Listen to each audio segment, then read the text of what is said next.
हाँ जी मेरे CA foundation के दोस्तों, a very good evening to all of you. मैं उम्मीद करता हूँ आपके हालचाल ठीक होंगे, क्योंकि ये पेपर देखने के बाद मेरे भी हालचाल थोड़े से 19-20 हो गए हैं। This is a super quick review of your today CA foundation law paper. दोस्तों मैं पूरे क्वेश्चन का एनालिसिस आपके पास लेकर आया हूं। भाई पेपर इजी नहीं था किसी एंगल में।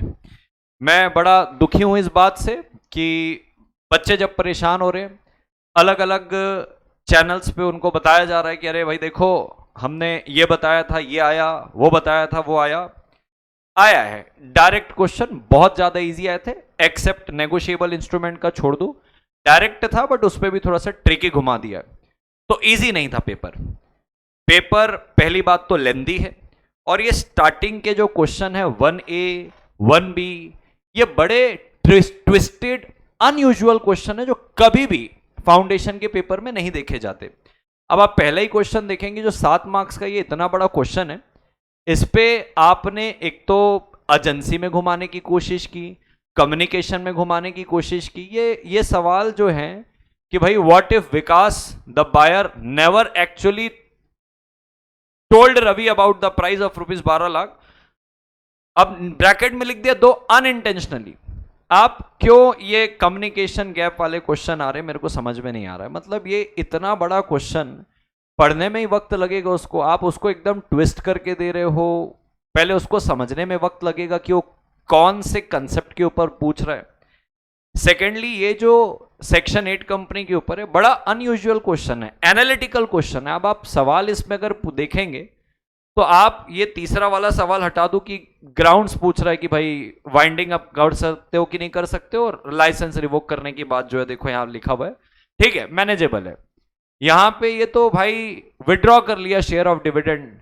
मतलब ये तो बड़ा अनयूजुअल है, कभी फाउंडेशन में देखने को मिलता ही नहीं ऐसे क्वेश्चन, ना फाउंडेशन का बच्चा उस लेवल पे जाके पढ़ता है।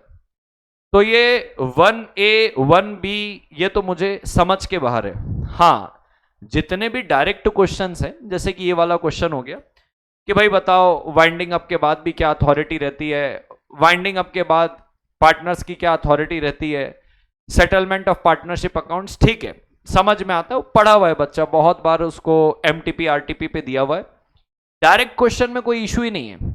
नेगोशिएबल को छोड़ दे तो अच्छा, इशू उस पर भी नहीं है, नेगोशिएबल वाले में भी थोड़ा सा आपने ट्रिकी किया है, that is expected from ICAI। But ये सारी चीजें, ये वाला क्वेश्चन देखें, ये सोफा वाला, ये लॉन्ग एकदम, इस पे कंडीशन भी डल गई, वारंटी भी डल गया, इंप्लाइड कंडीशन भी डल गई। पहले वो पढ़े, आइडेंटिफाई करे कि क्या लिखना है, प्रोविजन लिखा ले, मतलब पहले क्वेश्चन समझेगा, फिगर आउट करेगा, फिर लिखने के लिए जाएगा। तो जितने भी प्रैक्टिकल क्वेश्चन पूछे हैं वो बड़े लेंदी, उस पे इश्यूज आइडेंटिफाई करना, फिर एनालाइज करके उसका सही आंसर लिखने का प्रयास करना, बहुत ज्यादा टाइम उस पे बच्चे का खपेगा। तो इजी नहीं था, लेंदी बहुत ज्यादा था। अब ये सारे क्वेश्चन कोई इशू नहीं है, डॉक्ट्राइन ऑफ कंस्ट्रक्टिव नोटिस, आप इक्विटी शेयर डिफरेंशियल राइट्स पूछ रहे, LLP में कोई इशू नहीं, ये एक्सपेक्टेड है, LLP का यही लेवल है, बढ़िया है। अब ये वाला जो क्वेश्चन है, यहां पे पहले आपको आइडेंटिफाई करना पड़ेगा कि भाई इंस्पेक्ट कर सकता है क्या बुक, आउटसाइडर को आप फोर्स कर सकते हो क्या, पार्टनर्स के एडमिशन में ये उसके डिसोल्यूशन के राइट क्या है, ये पहले मल्टीपल इश्यूज उसको आइडेंटिफाई करने पड़ेंगे। ये भी ट्रिकी था अपने लेवल पे, मल्टीपल इश्यूज को आइडेंटिफाई करने पड़ेंगे। ये मॉडरेट है, ये पार्टनरशिप वाला जो क्वेश्चन है ये वाला मॉडरेट है। ये गवर्नमेंट वाला भी जो था, अब ये डुएबल है, प्राइवेट कंपनी गवर्नमेंट हो सकती है, यहाँ पे यही सवाल पूछा है देखो कि भाई वेदर स्टेट कॉर्प इसको गवर्नमेंट कंपनी बोलेंगे क्या, प्राइवेट है, चलो डुएबल है। बट इस पे गवर्नमेंट भी आ गया, PFI भी आ गया, डोरमेंट भी आ गया। अब बच्चे को सारे प्रोविजन लिखने हैं, सारा करना है, उसको टाइम बहुत जाएगा। माना 7 मार्क्स का है, बट 3 कंसेप्ट उसको पढ़ने, तो पहले तो वो पढ़ेगा, समझेगा, फिर उसके बाद वो फिगर आउट करेगा कि हाँ पहले ये लिखूं फिर ये लिखूं। लेंदी था बट डुएबल है, आराम से समझ भी जाएगा, कोई दिक्कत वाली बात नहीं है।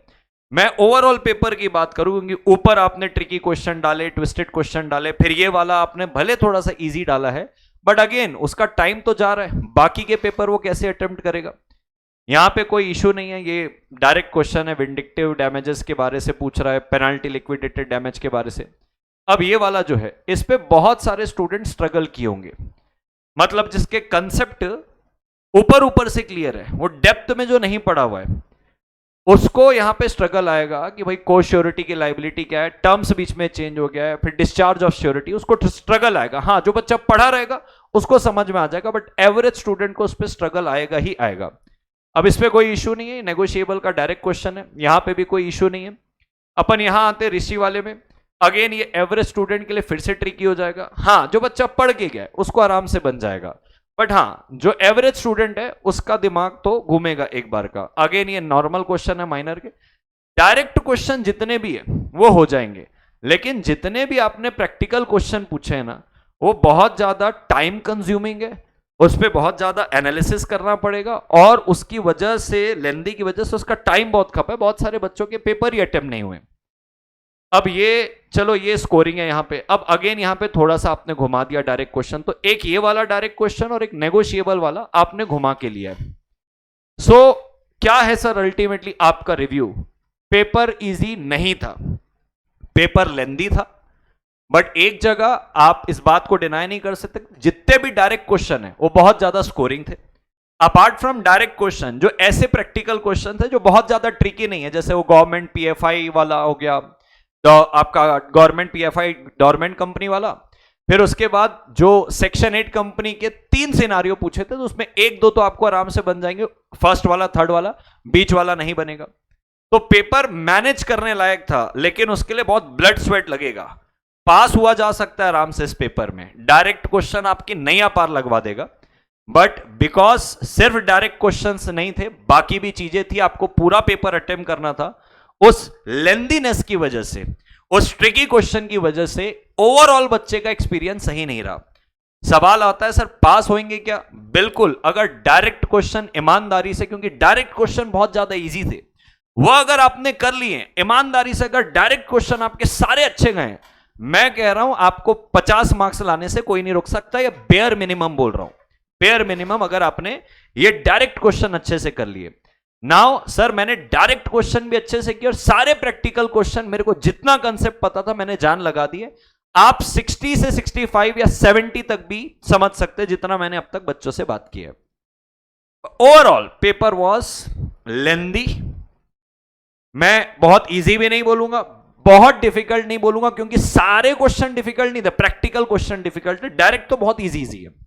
तो लेंदी था और मॉडरेट था, बट अच्छा खासा लेंदी था, और इस लेंदी प्लस मॉडरेट होने की वजह से ये दो एलिमेंट जो आपने डाले ना इज इक्वल टू, उसको टफ फील हो रहा है बच्चे को कि यार पेपर टफ आया था।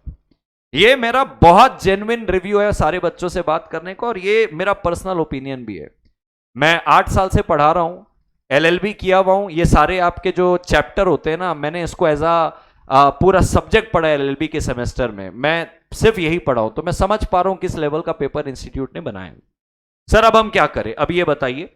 सबसे पहले तो भाई ऐसा पेपर आता है, इंस्टीट्यूट थोड़ा खुले मार्क्स देता है, इजी करता है, क्योंकि पेपर ऐसा है। इतिहास गवाह है, आप अपने सीनियर से भी पूछ सकते हैं अगर आपको मेरी बात का विश्वास नहीं है तो। इतिहास गवाह है, अगर ऐसा पेपर आता है आपकी चेकिंग थोड़ी सी इजी लेवल पे होती है, मार्क्स थोड़े से छोड़े जाते हैं, तो आप घबराना मत। या आपने जिस एक्सपेक्टेशन से सोचा था कि अरे sir MTP RTP past exam पूरा लगा लिया था, पेपर थोड़ा सा उसके विपरीत आया है। विपरीत का मतलब एकदम ही विपरीत नहीं आया, बट हाँ जो आमतौर पर एक्सपेक्टेड रहता है कि इतना तो आ ही जाएगा, वो नहीं आया। तो आप ये मत समझना कि आपके वो मार्क्स नहीं आएंगे, थोड़ी ढिलाई से चेकिंग होगी, आपके मार्क्स आएंगे। डायरेक्ट क्वेश्चन वाज इजी, आप उसको अटेम्प्ट किए होंगे ऐसा मैं अज्यूम कर रहा हूं, आप आराम से पास हो जाएंगे। एवरेज स्टूडेंट भी अगर डायरेक्ट क्वेश्चन किया होगा आराम से पास हो जाएगा। बहुत अच्छे से पढ़ के गया था, सब पेपर अच्छे से किया है, आप आराम से 60-70 में आ जाएंगे, क्योंकि डायरेक्ट क्वेश्चन आपको पुश देगा, प्रैक्टिकल क्वेश्चन कहीं ना कहीं अटकाने की कोशिश करेगा। आप इसके लिए अपने मैथ्स और आगे जो इको का पेपर रहेगा उसको गड़बड़ मत करना कि अरे यार मैं पेपर दूं कि नहीं, ऐसा मत सोचना। ऐसे हर प्रोफेशनल एग्जाम में हमारे साथ भी हुआ है, आपके सीनियर के साथ भी हुआ है, आपके हर टीचर के साथ हुआ है। यह गलती मत करना कि सर अब मैं पेपर दूं कि नहीं दूं, मेरा मोटिवेशन चलेगा। अपना बेस्ट देना है अपने को आगे के दोनों पेपर में, बिल्कुल अपने को डरना घबराना नहीं है, अच्छे से पेपर अपने को देना है आगे के दोनों वाले।